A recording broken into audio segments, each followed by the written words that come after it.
Então, para a gente ter basicamente, né, uma ideia, os tipos de controle e tipo de instrumento. Tá?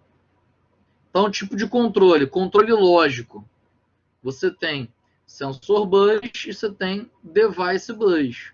Sensor bus, aí vocês têm os protocolos Seriplex, ANSI, CAN, né? ASI, né? CAN. Device bus, você tem, que está entre protocolo lógico e protocolo de processo, você tem device net, SDS, Profibus DP, Loanworks, né? Interbus S. E os mais complexos, Field Bus, que você tem os protocolos para controle de processo, né? ISC, ISP50, o próprio Field Bus Foundation, Profibus PA, né? E o World FIP. E como destaque, ó, rede tipo Sensor Bus, Device Bus e Field Bus. Ó. Então, tipo Sensor Bus, né? São as redes digitais. Dados de formatos de bit, né? Conexão, tem poucos equipamentos, equipamento simples, ligação direta, as características, comunicação rápida, né, em níveis discretos, sensores de baixo custo, pequenas distâncias. E o objetivo dela é minimizar custos. Tá? Já a rede tipo Device Bus, né, os dados em formatos em bytes, já pega um pacote maior de dados, né? Podem cobrir distâncias até 500 metros, equipamentos predominantemente de variáveis discretas, né? Ou seja, on-off, né? 0 e 1, acionado, não acionado. Algumas redes permitem a transferência de blocos de dados com prioridade menor do que em dados em formatos de byte, possuem menos, né, requisitos temporais, né, de comunicação das redes, sensor bus, porém podem manipular mais equipamentos e dados. Então tem o exemplo do DeviceNet Profibus DP. E os tipos de redes Field Bus são considerados as redes mais inteligentes e podem conectar mais equipamentos, inclusive em maiores distâncias. Né? Então, os equipamentos conectados à rede possuem inteligência para executar funções como o sensor detectar alguma coisa, o controlador, né, dizer o que tem que fazer e o atuador, de fato, né, executar a tarefa. Abrir válvula, fechar válvula, entre outros. Então, as tarefas de transferência de dados podem ser menores, né, que as anteriores, porém, estas são capazes de comunicar vários tipos de dados. Né? Então, discretos analógicos, parâmetros, programas, informações de usuários. E exemplo, né, o próprio protocolo Fieldbus da Fieldbus Foundation, Profibus PA e o protocolo HART, ainda muito utilizado em indústria. Tá? Então, trazendo níveis da pirâmide da automação e instrumentação, ou automação na instrumentação, né? Então, nós temos ó, lá embaixo, ó, nível 1, tá? Aqui não é nível de supervisório, tá, gente? É nível hierárquico da pirâmide de automação. Aí é claro que quanto maior o número, maior o nível, tá? Então, o nível de máquinas, né, dos dispositivos, do componente da planta, aqui é o chão de fábrica. Então, você tem sensores, atuadores, sensores digitais, sensores analógicos. Então, aqui, entre o nível 1 e nível 2, está a comunicação Fieldbus H1, CAN, Profibus DP, Profibus PA, protocolo HART, ASI, Loanworks, Interbus.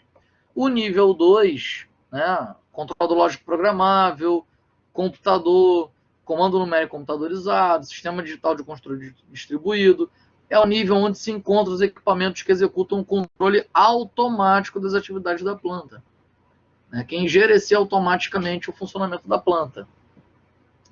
Entre o nível 2 e o nível 1, que é a parte de supervisório, né, workstation, computador, né, personal computer e interface humano-máquina, nós temos ControlNet, Profibus FSMS, né, Fieldbus.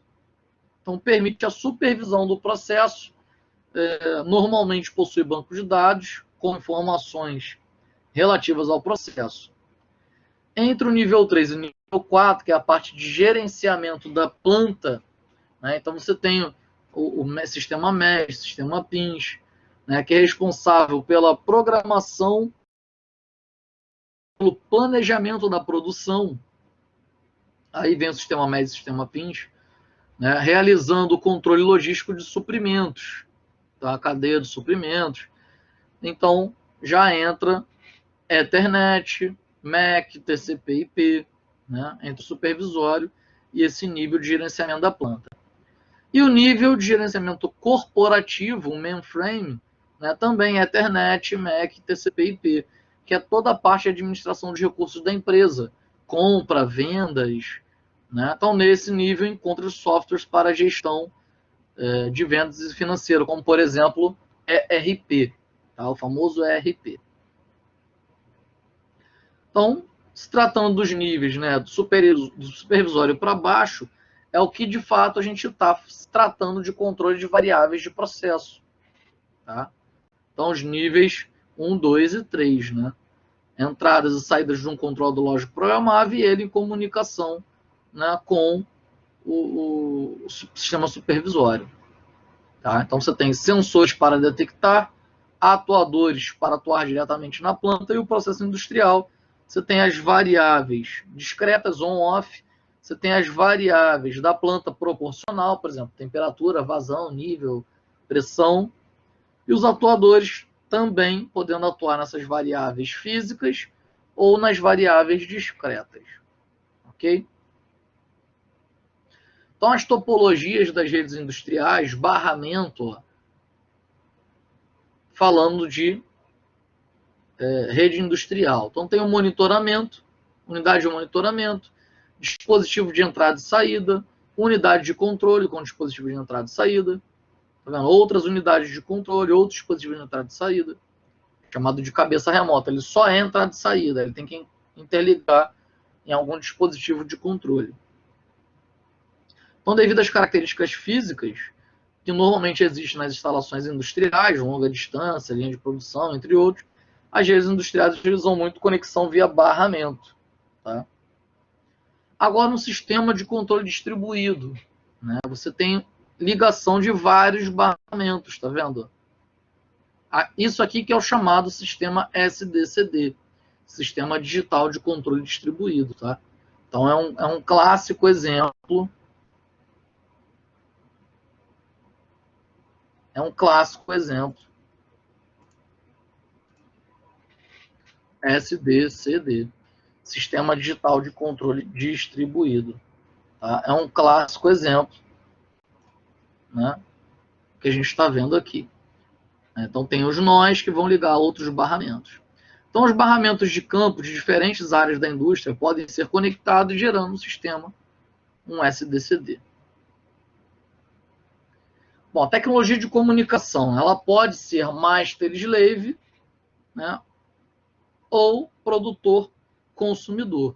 Master-slave, né, o slave é um periférico, dispositivo de entrada e saída, drive de acionamento de máquina, atuador, né, que recebe a informação do processo ou utiliza a informação de saída do master, né, para atuar na planta. Eles são dispositivos passivos que somente respondem à requisição direta vinda do master, que é o dispositivo ativo. E uma rede de automação pode operar com máquina monomestre, né, monomaster, ou vários mestres, né, multimestre, multimaster, né, em um mesmo barramento. Produtor-consumidor, nesse modelo, os dados possuem um identificador único de origem e destino. Lembra do, eu vou pingar na rede para ver qual é o IP dessa máquina. Os instrumentos não é diferente. Né? Então, há uma economia na transmissão de dados, pois ele só envia para o que requisitar. Eu quero mandar para o transmissor 1. Então, eu vou pingar na rede, vou achar quem é o transmissor 1 e vou mandar somente para ele. Relembrando, né, aquele exercício da aula passada, né, de identificação completa da malha do instrumento, só que agora destacando a nossa rede de comunicação, né, por telemetria. Então, nós tínhamos transmissor, controlador, né, conversor de elétrico para pneumático, a válvula com a tal do pneumático, set point, né, que é inserido no controlador, aí sai da válvula manual, o sensor detecta e está acoplado aqui, o sensor está aqui dentro, acoplado ao transmissor, né, detectando a variável pressão neste caso, né, aí o transmissor transmite pressão, o controlador vai fazer um cálculo de erro, né, em módulo, o set point menos PV ou vice-versa, vai manipular a válvula, abrindo ou fechando, né, para aí sim fazer o controle em malha fechada dessa planta. Então, onde entra a telemetria nesse controle industrial aqui, por exemplo? A telemetria ela entra nos valores de comunicação de dados entre os instrumentos. Transmissor e controlador, né? Controlador e conversor, que é um transdutor. E olha aqui, ó, até chegar entre o controlador e a válvula, né? O acionamento da válvula na língua dela, em PSI. Então, a telemetria, o objeto da aula de hoje, né, a gente entendendo toda a parte, né, relacionada à comunicação e rede, né,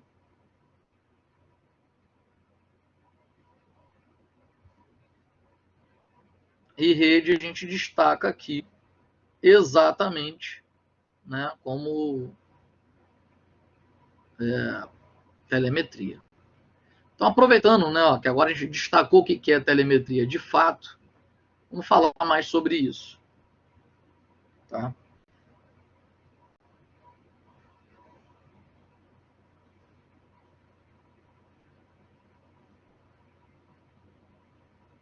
Padrões analógicos.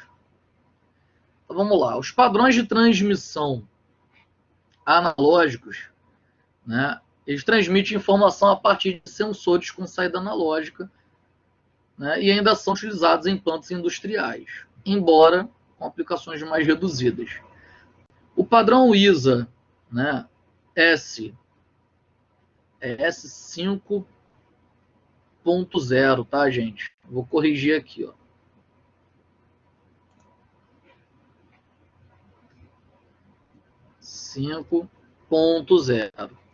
ISA S5.0 de 72 regulamenta o uso desses sinais.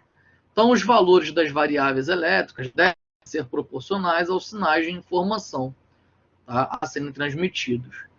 Então, os padrões existentes para a tensão e para a corrente elétrica. Né? Para a tensão, temos 0 a 5 volts, temos de 0 a 10 volts, 1 a 5 volts, 2 a 10 volts. Também tem, eu vou incluir aqui, ó, de menos 10 volts a 10 volts. Tá? Eu não vou botar o símbolo de menos para não parecer que é menos, tá? Porque tem de menos 5 a de menos 10 a 10. Tá? De 0 a 10, 1 a 5, 2 a 10, mas meio que caiu em desuso.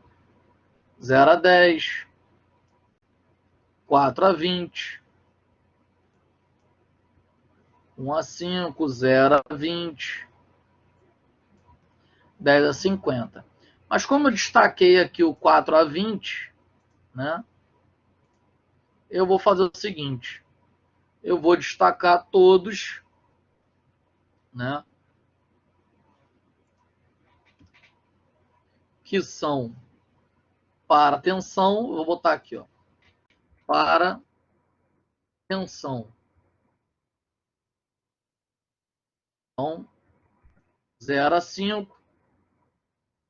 0 a 10 é muito utilizado. Então, eu vou destacar. 1 a 5 é muito utilizado. Vou destacar. 2 a 10, menos 10 a mais 10. 2 a 10 caiu em desuso, tá? Para padrões de corrente, 0 a 20 também é muito usual. Então, para sinais de corrente,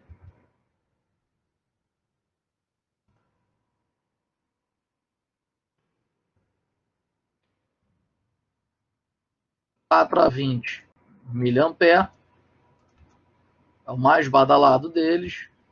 1 a 5 miliampere caiu em desuso, 10 a 50 miliampere também caiu em desuso, tá? Vou aproveitar, embora eu vá falar mais para frente, eu vou destacar aqui, ó, para pneumática. Né? Vou botar aqui, para sinal pneumático.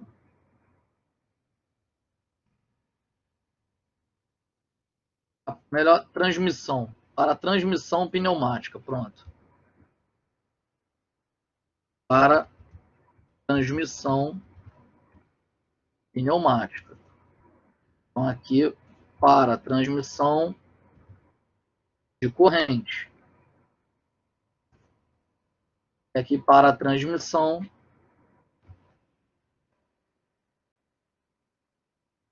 de tensão. Para sinal pneumático,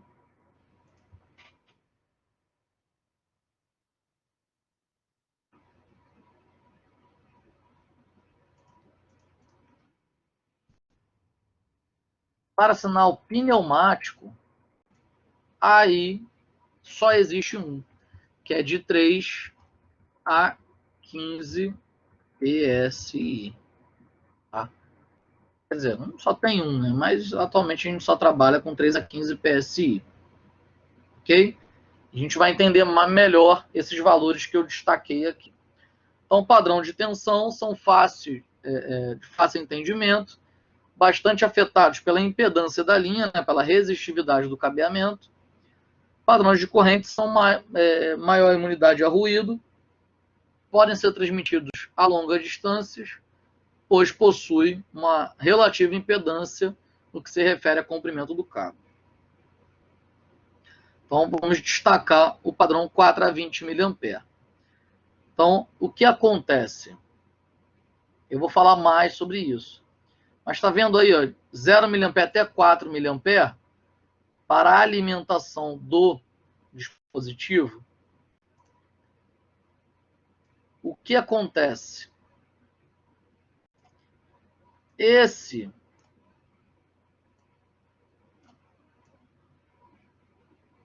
Essa área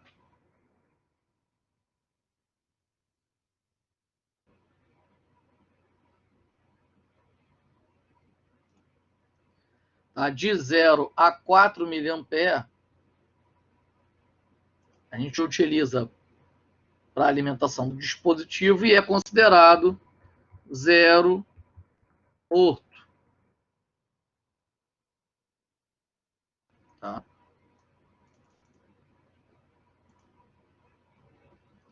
Considerado zero morto. 4 mA, eu vou falar melhor sobre isso. 4 mA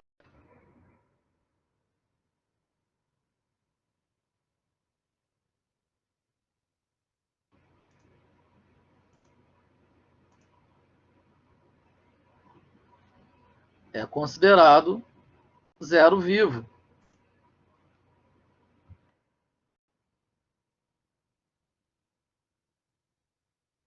Você fala, mas por que é considerado zero vivo? Tá?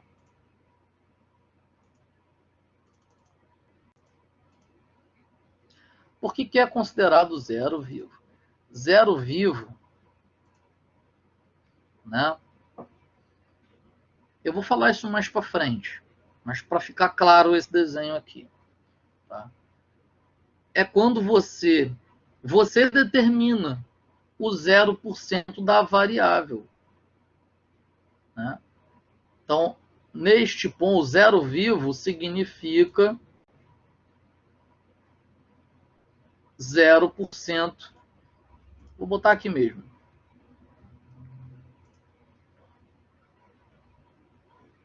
End significa 0% da variável. Nível, por exemplo, é o 0% do nível. Já 20 mA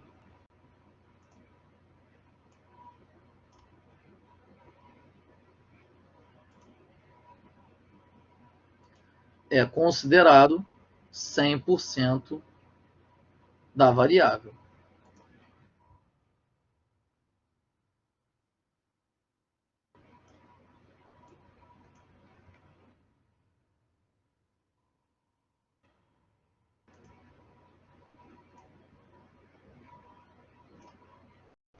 Então já é considerado 100% da variável.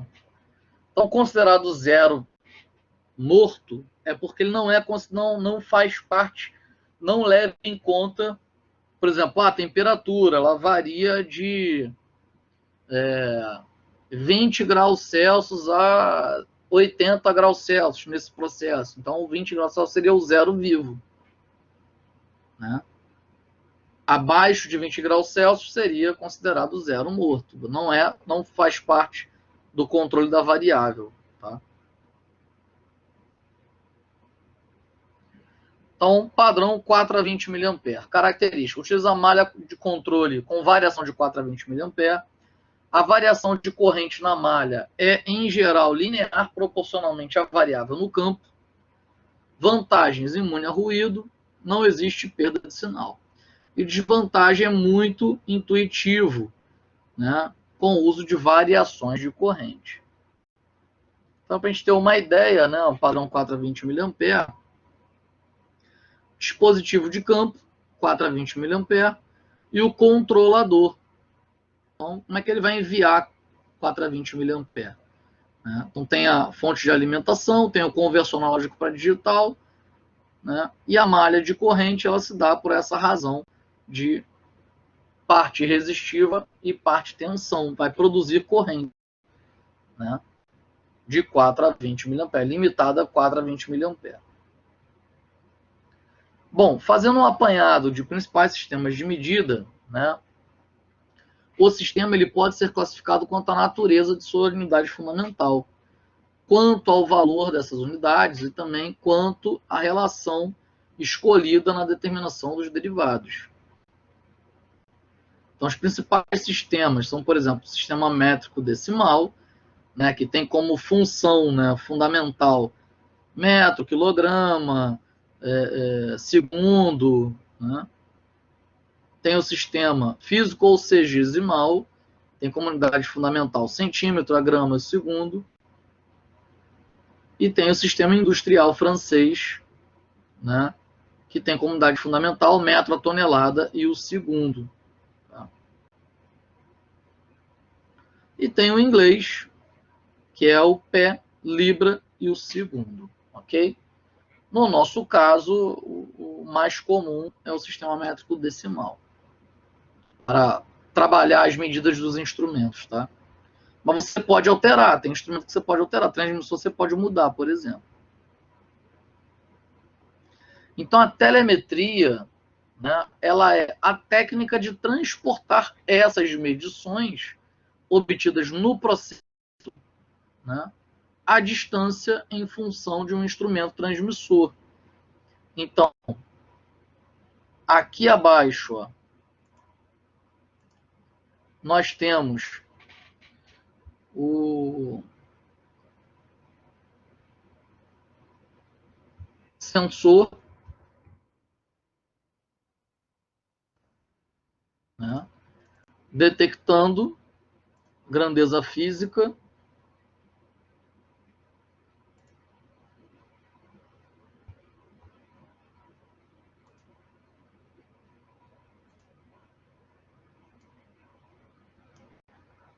né, aí ele ou está acoplado aqui dentro, ou ele conecta nesse local do transmissor. Transmissor, além de ser um transdutor, converter a grandeza física, ele envia a longa distância. O sensor, ele pode ser uma termorresistência, tá? Então, ele pode detectar graus Celsius e responder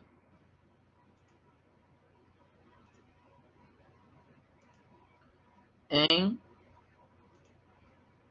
variação ômica, tá? E responder em variação ômica. Aí, só que o controlador, por exemplo, o controlador,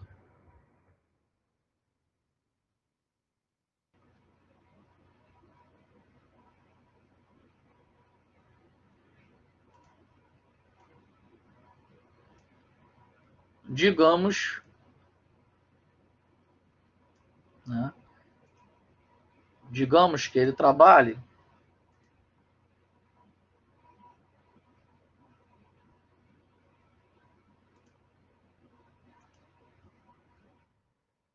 de 4 a 20 mA.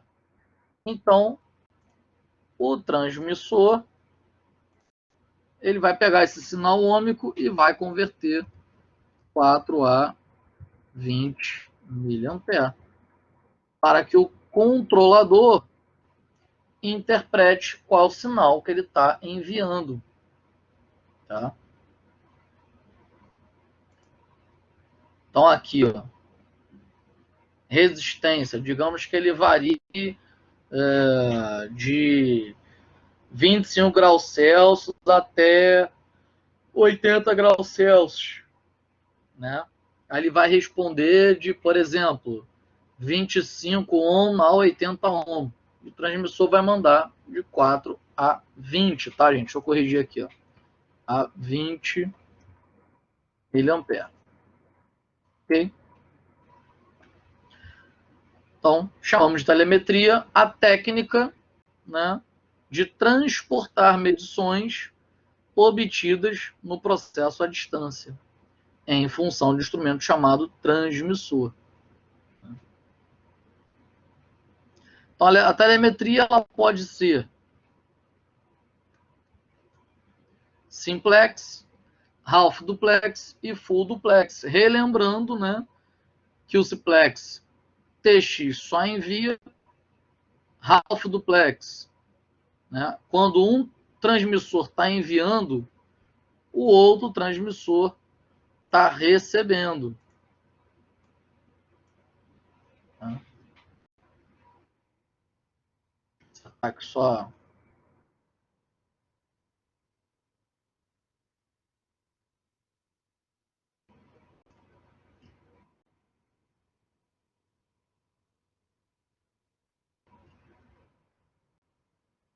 Pronto.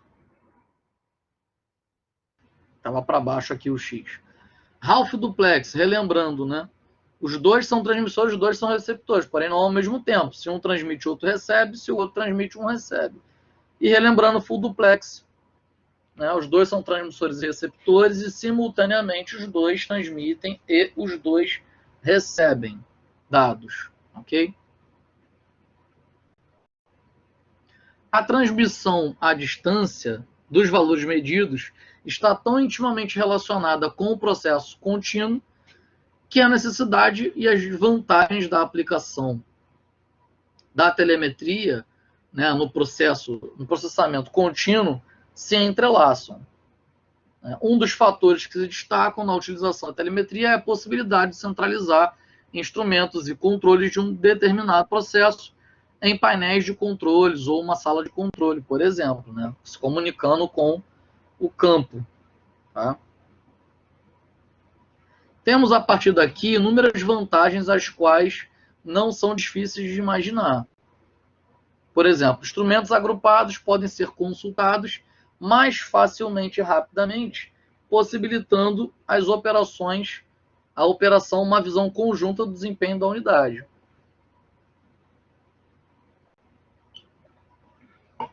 Podemos reduzir o número de operadores com simultâneo aumento da eficiência do trabalho.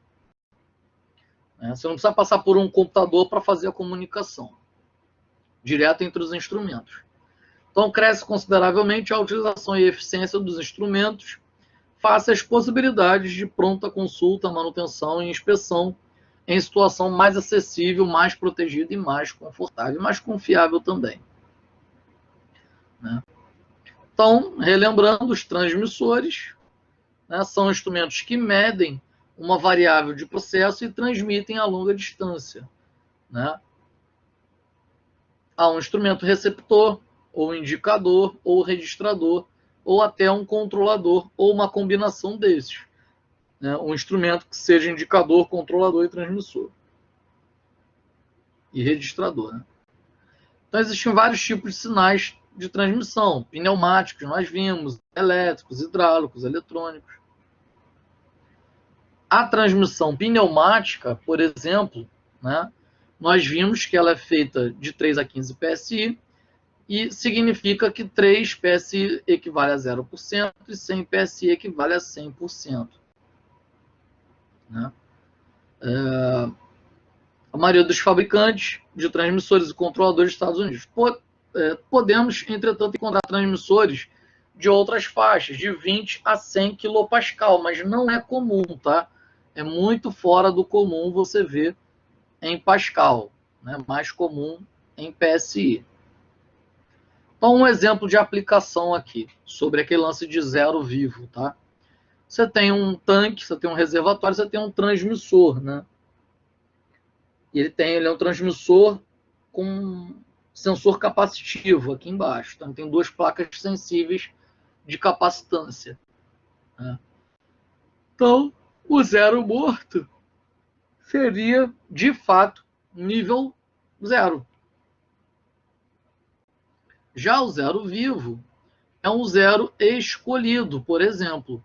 Então, colocamos o sensor na câmara de alta, um transdutor aqui para a câmara de alta do transmissor. Ele vai detectar quando o nível chegar neste ponto. Então, este ponto é o zero vivo. É o zero vivo. Tá? Então, é o projetista quem define. Toda a área que está aberta aqui no reservatório, sem fluido, ela está sendo imposta pela pressão atmosférica. Então, se o outro lado nós conectarmos, deixarmos abertos, aliás, ele também vai receber pressão atmosférica. Então, o que ele recebe aqui é a mesma coisa que ele tem nessa área, nesse espaço aberto. Tá? Então, o que o transmissor de pressão ele vai fazer? Nesse caso aqui, transmissor em indicador de pressão. O que ele vai fazer? Ele vai fazer o ΔP, que é a variação de pressão. Ou seja, pressão alta menos a pressão baixa. E neste caso, a pressão baixa é a pressão atmosférica. Então, é isso aqui que ele vai fazer. Aí você fala, professor, se fosse um reservatório fechado, como seria essa logística? Não tem problema, seria da seguinte forma. Vamos lá. Se fosse da seguinte, com o reservatório fechado, aí o que acontece com a pressão atmosférica aqui imposta? Teria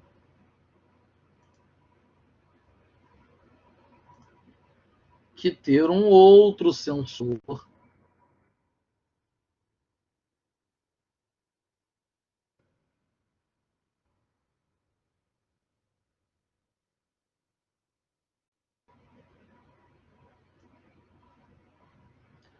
lá em cima, exatamente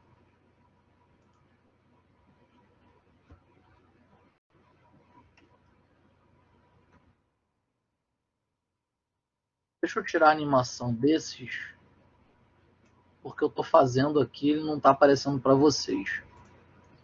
Pronto, aqui, ó, reservatório fechado. Aí eu estou pegando aqui, ó, tem que ter outro sensor nessa área para pegar a pressão atmosférica ali dentro, que não vai deixar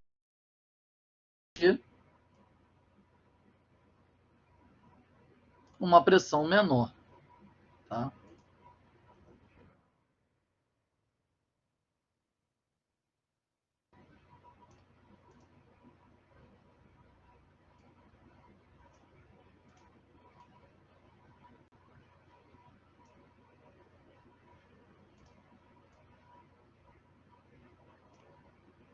Então, seria dessa forma,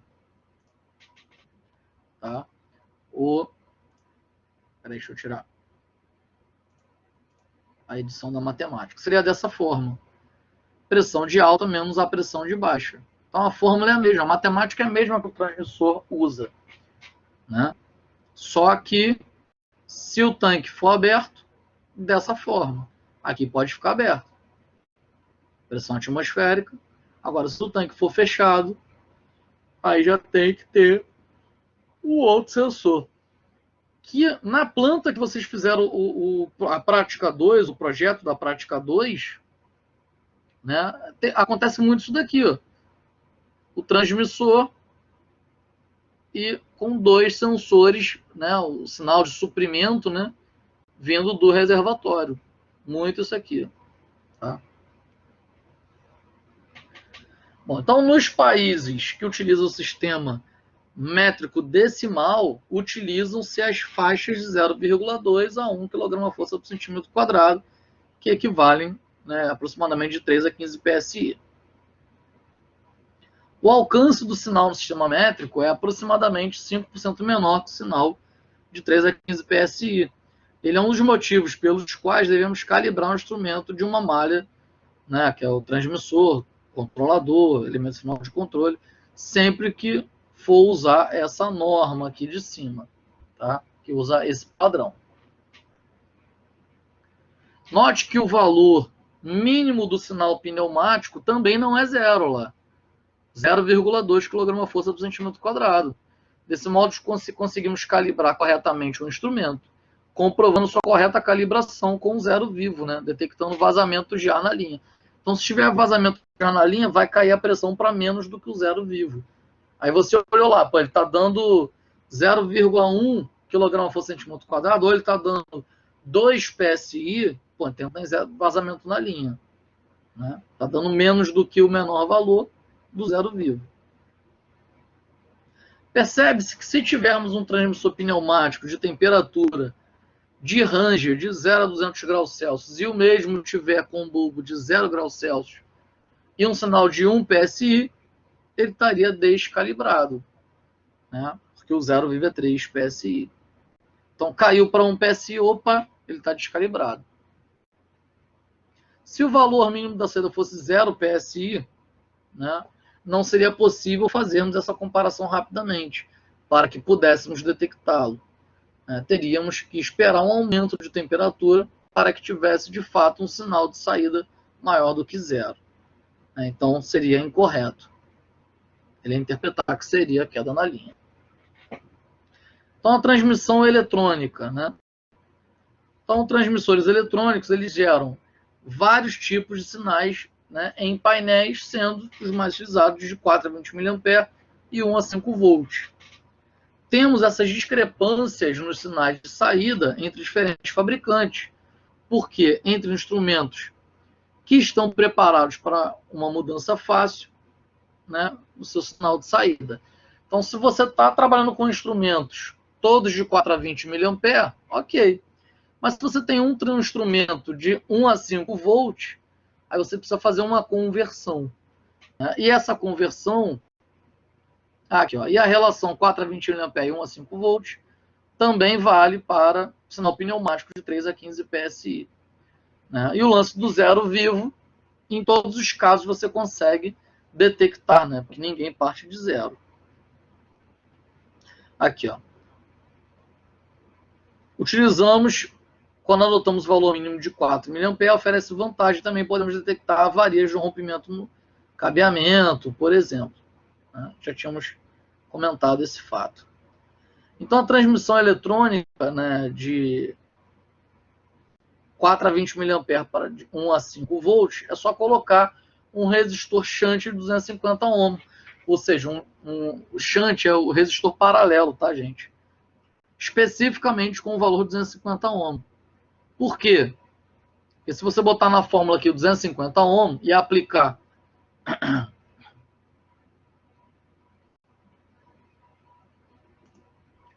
eu trazer para cá. A fórmula não é essa, a tensão é igual a corrente vezes resistência. Então, se for aplicado aqui, por exemplo, ó, 250 ohms fixo, né?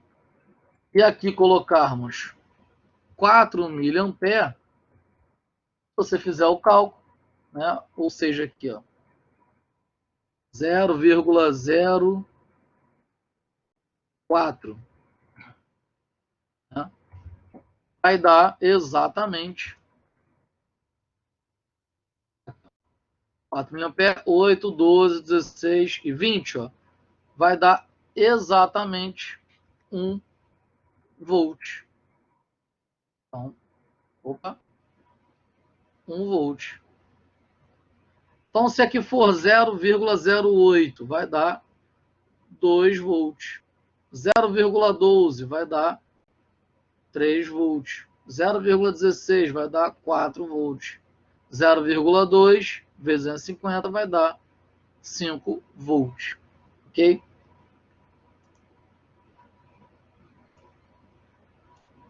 Então, aqui, ó.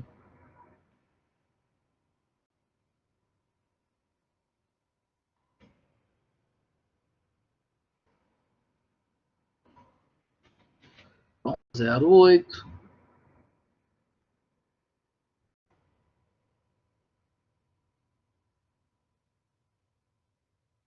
0,12, 0,16, 0, opa, e aqui 0,2. Então, dessa forma, a gente faz a conversão. Ok? E um instrumento de 1 a 5 iria interpretar tranquilamente. Bom, então, a redes industriais com sistema de controle convencional, nós temos, né, um terminal de supervisão e programação, um PLC, um controle lógico programável, e nós temos dispositivos de campo, né, interface de entrada do PLC, por exemplo, chave elétrica, chave fim de curso, sensor e transmissor, entrada analógica, aqui entrada discreta. Né? Instrumento de campo, por exemplo, motor elétrico, pode ir para um inversor de frequência, com motor elétrico, para variar a velocidade, por exemplo. E, né, uma válvula, por exemplo, abrindo e fechando, se for discreto, on-off, ou se for analógico, de 0% aberto até 100% aberto.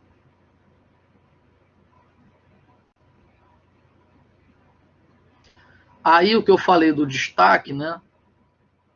O sinal